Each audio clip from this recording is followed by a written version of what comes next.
Assalamualaikum dan salam sejahtera. Saya Aina Adriana daripada kelas 2 Cempaka.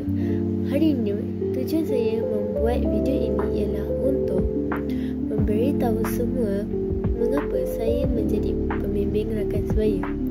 Pada awalnya saya memasuki percubaan pembimbing rakan sebaya ialah untuk mencabar diri saya untuk mencuba benda yang baru. Setelah saya menjadi percubaan pembimbing rakan sebaya, saya telah membina satu confidence yang amat besar bagi saya, sebab sebelum ni confidence saya tak sangat tinggi dan sangat malu. Sejak saya menyertai pembimbing rakan sebaya, saya sangat confident.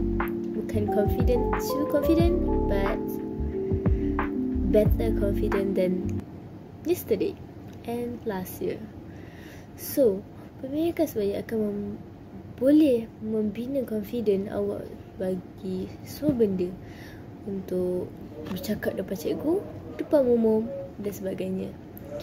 Yang kedua, saya menyertai pembimbing rakan sebaya ialah untuk try something new in PRS.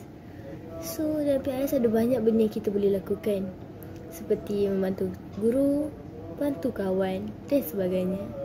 Kalau kita mengikut falsafah PRS, kita perlu membantu orang lain untuk membantu diri sendiri. So, dari situlah saya belajar untuk membina confidence dan membuat semua yang saya cabar diri saya. Dan itu saja daripada saya. Sekian, terima kasih. Bye bye.